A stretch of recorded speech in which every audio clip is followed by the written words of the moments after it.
A gente vai continuar falando sobre isso e entender exatamente esse movimento pendular entre esquerda e direita na América Latina, o quanto isso nos afeta, por exemplo, com Tiago Vidal, diretor de análise política da consultoria Perspectiva. Tiago, muito obrigada por recebê-lo aqui novamente no Hora H. Boa noite. Oi, Thaís, tudo bem? Prazer, obrigado. Tiago, acompanhei a análise de vocês durante o fim de semana para a eleição da Colômbia, até isso que acabou nos levando a te convidar para hoje. Mas eu acho que eu quero começar te perguntando não apenas sobre a Colômbia, mas isso que Pedro Venceslau trouxe há pouco, né?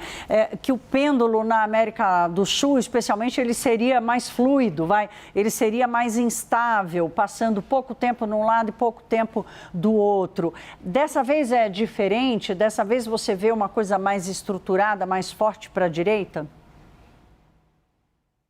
De fato, ele é pendular e ele, nos últimos anos, tem sido cada vez mais curto. Concordo inteiramente com essa visão, né? Quando a gente compara, pelo menos, com a primeira onda rosa no começo do século, ali no começo dos anos 2000 até mais ou menos 2014, 2015, a gente está falando de um movimento que durou, de maneira geral, 10, 15 anos, e deu sequência a um movimento de direita, centro-direita, que ficou no poder algo como 5 anos, e foi substituído depois da pandemia pelo mesmo movimento de esquerda no começo do século.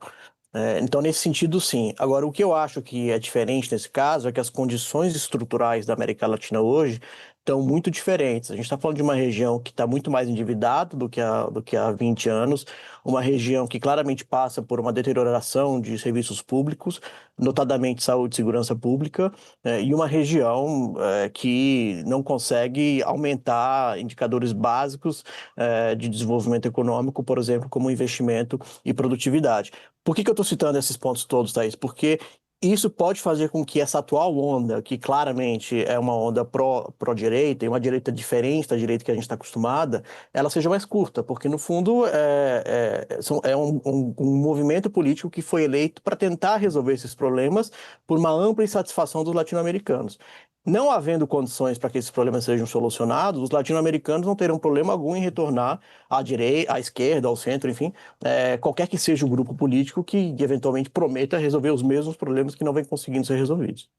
E é interessante porque a força da esquerda aqui na América do Sul, especialmente, ela sempre teve uma característica mais assistencialista do que essa direita, especialmente a nova direita. Vamos colocar ali como ponto de partida o Maurício Macri na Argentina, que chega para tentar resolver os estragos do kirchnerismo, tenta fazer uma política gradual e é atropelado novamente pela esquerda, né? E agora substituído por Milei.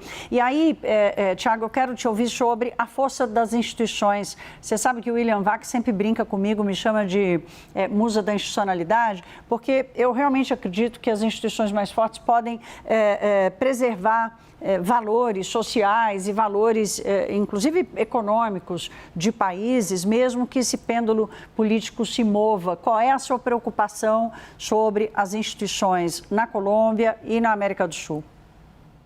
Eu costumo dizer, Thaís, que a nossa preocupação não deveria ser se as instituições funcionam ou não, e sim porque as instituições estão a todo momento sendo colocadas à prova. Eu acho que essa é a grande característica da América Latina. As instituições, de maneira geral, funcionam, elas entortam, mas eventualmente elas se sustentam, mas sistematicamente a gente vê testes às instituições, no Brasil, no Peru, no Equador, na Colômbia. Então, eu acho que é um ambiente institucional bastante sólido, muito mais sólido do que a gente tem em outras regiões do mundo, mas, enfim, o fato é que elas são testadas continuamente. No caso da Colômbia, Thaís, sabe que eu morei lá em 2022, eu estive lá antes da campanha, durante a campanha e depois da campanha do Gustavo Petro, e havia naquele momento o que eles chamavam, o meio empresarial chamava de cláusula Petro, que era uma cláusula contratual que as empresas colocavam nos seus contratos com clientes e fornecedores, porque caso o Petro fosse eleito e houvesse uma espécie de instabilidade política, ruptura institucional, essas empresas poderiam rescindir esses contratos e eventualmente saírem do país e tal. Tamanho temor do que viria a ser o governo Petro. Isso não aconteceu, ou seja, o receio que havia naquele momento, até durante o governo, me parece muito desproporcional em relação ao que era o governo Petro. Isso tem a ver um pouco com o fato da Colômbia não estar acostumada com crises e instabilidades políticas, tem instabilidade de outra ordem, mas não política como tem o Brasil, como tem a Argentina, enfim.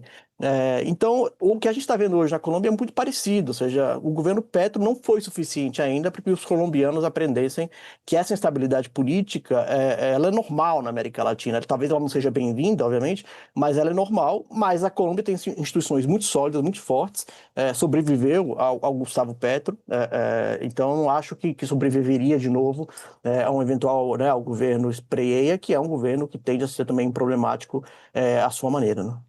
Eu cito aqui o Banco Central do Peru, né, que o Peru talvez seja o país com a maior instabilidade política da região atualmente, mas um Banco Central que, de alguma forma, tem conseguido controlar ali a moeda. Agora, Thiago, por último, quero te ouvir especificamente sobre a Colômbia, porque o De La Espriella, ele tem uma característica, tem sido chamado de ultradireita, mais radical, com essa coisa de extermínio de facções criminosas, de copiar o Bukele de El Salvador, com grandes prisões, e ele se coloca como candidato da ruptura, como candidato antissistema.